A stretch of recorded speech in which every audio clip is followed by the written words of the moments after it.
Ronan, you didn't come back last night. I leaned against the kitchen door frame and watched him throw his briefcase on the porch cabinet. The suit jacket was still stained with perfume that did not belong to this family, sweet and greasy, which was completely different from my usual wooden fragrance. Luonan pulled his tie, dodged his eyes, and said impatiently, "The company has a temporary project and spent the night in the office. Kira, can you stop acting like a monitor? I'm tired." Live. I took 2 steps forward and pointed to the shallow red mark on the inside of his shirt neckline. "Is this what the office can get? Ronan Hopper, we were married for 3 years. When did you learn to tell such a bad lie?" His face sank in an instant, and he reached out and pushed me away. "What, are you making trouble without reason?" But the customer accidentally rubbed it. "I'm telling you, Kira, don't go looking for trouble, or everyone will have a hard time." This sentence, like a needle, pierced my last fluke. In fact, I already felt something was wrong.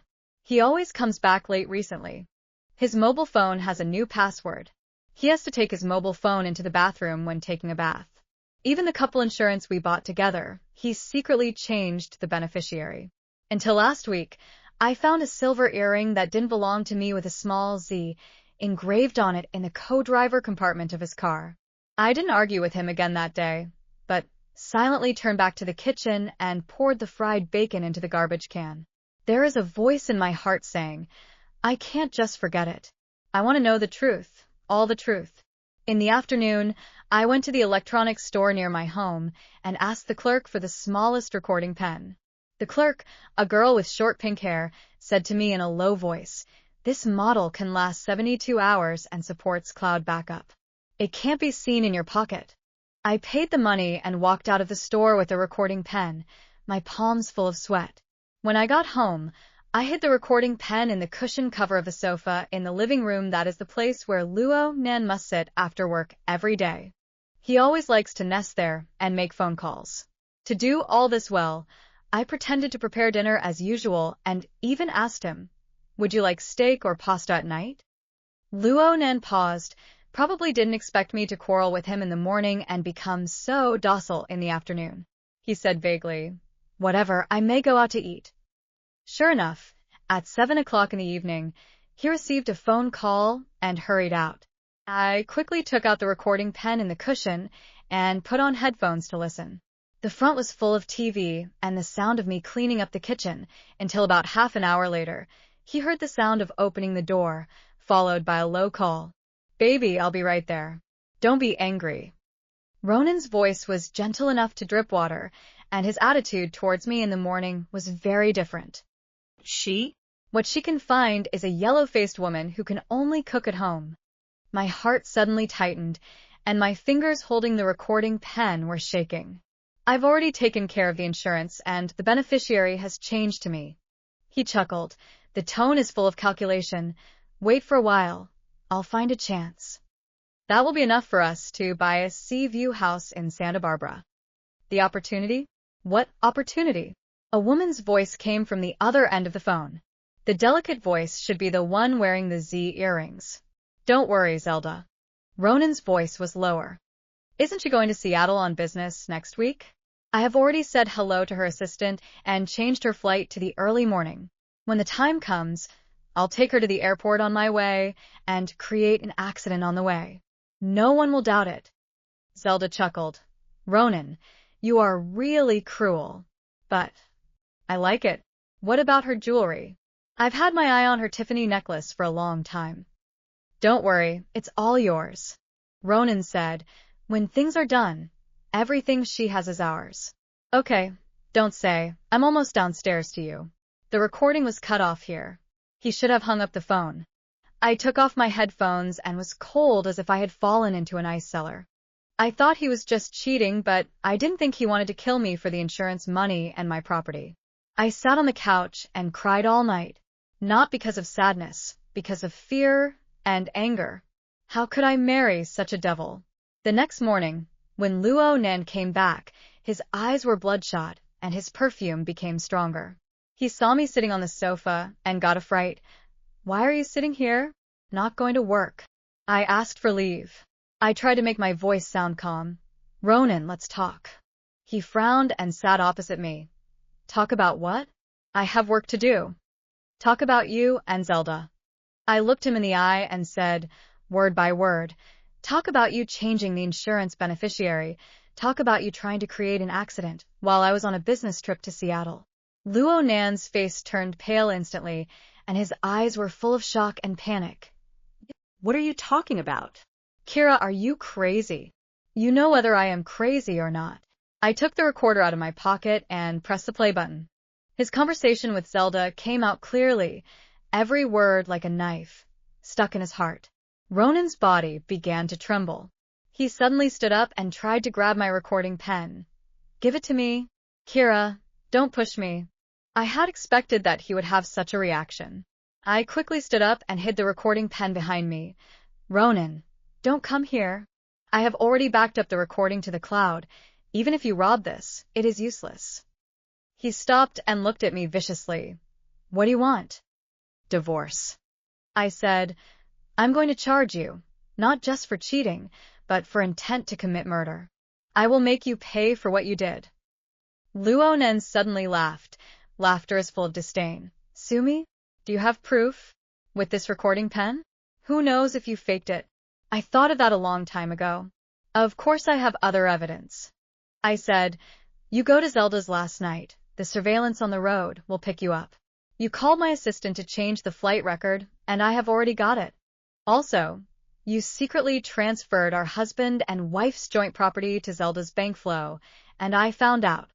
In fact, I haven't got all the evidence yet, but I must first stabilize him so that he thinks I have everything. Ronan's face became more and more ugly.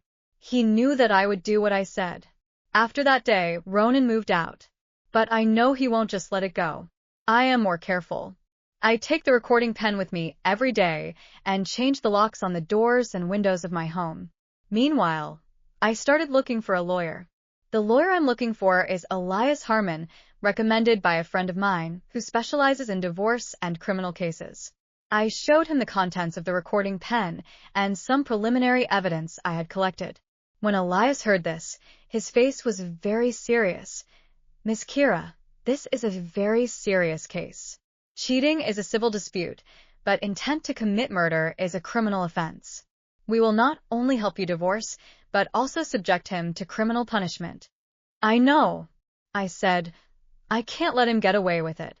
He wanted to kill me for the money and the woman. Elias nodded. You did the right thing, keeping the recorded evidence. However, we still need more evidence to support your claim. For example, he and Zelda chat records, transfer records, and he called your assistant to change the flight recording or written records.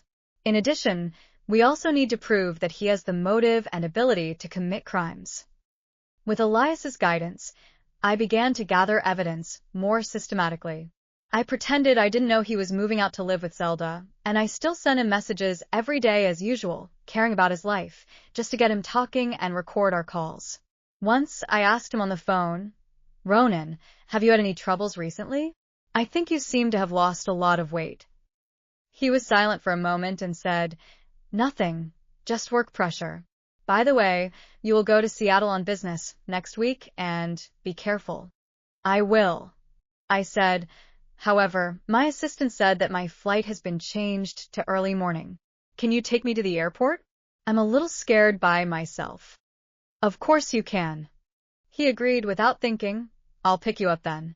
This conversation was also recorded by me, which can be used as one of the evidences that he intended to commit murder. At the same time, Elias helped me find evidence of Ronan's transfer of property. Through the bank relationship, he found out that Luo Nan had transferred more than $500,000 to Zelda in the past 6 months, some of which were our joint property. In addition, we also found that Ronan bought a large amount of personal accident insurance a month ago, and the beneficiary was himself. Just when I thought the evidence was almost complete, the accident happened.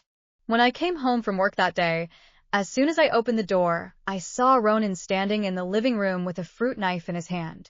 Kira, hand over the recording pen and all the evidence you have collected. His eyes were red, as if he had lost his mind. Otherwise, I'll kill you today. I trembled with fear and stepped back step by step. Ronan, Don't be impulsive. To kill is to pay. Paying for life? I have nothing now, he screamed, approaching me step by step. It's all your harm. If it weren't for you, I would have had a good life with Zelda. Just as he was about to rush in front of me, the doorbell suddenly rang. Ronan paused and stopped. I took the opportunity to shout, "Help! Anyone!" The doorbell was still ringing, and Luo Nan's face became more ferocious. He looked at me, looked at the door again, finally put down the fruit knife, turned around and jumped out of the window. We live on the second floor. He should be trying to escape. I ran to open the door, and there were Elias and 2 policemen. It turned out that Elias was worried about my safety and specially arranged for the police to patrol near my house.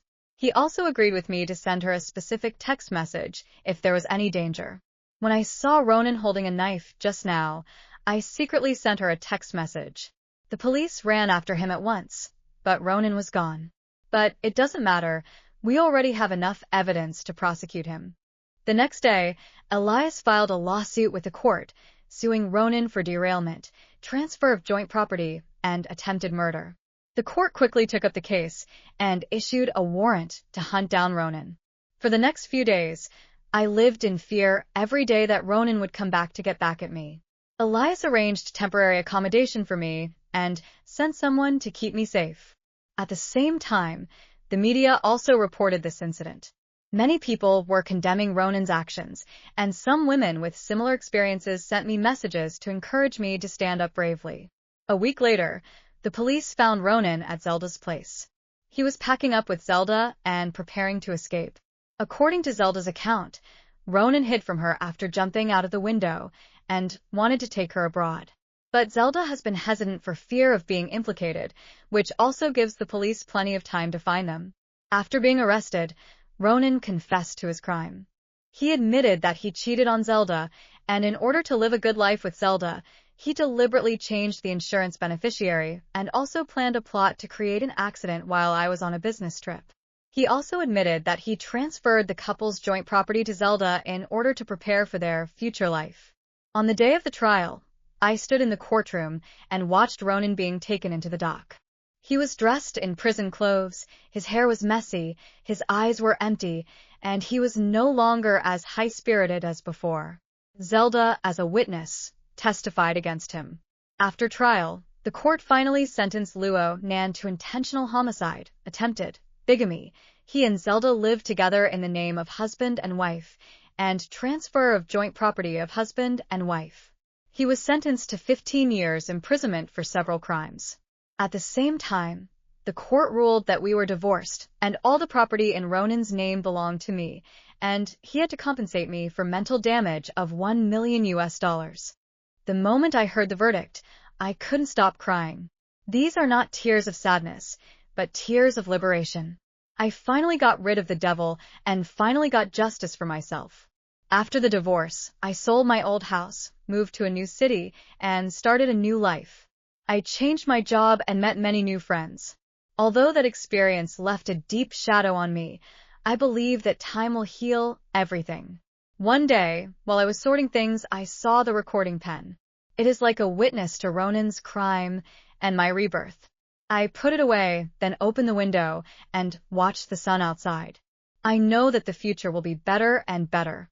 I will love myself and live a good life. I also want to tell all women who have similar experiences with me, don't be afraid and don't compromise.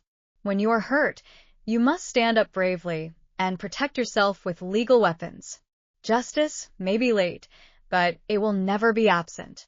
Now I live a full life every day. I will go to the gym, go shopping and eat with my friends, and read my favorite books. I know that I deserve a better life and will definitely meet better people. Sometimes I think of Ronan, not because miss, but because happy. I am glad that I found his plot in time, and I am glad that I did not become a victim of his profit. I also hope he can reflect on his mistakes in prison.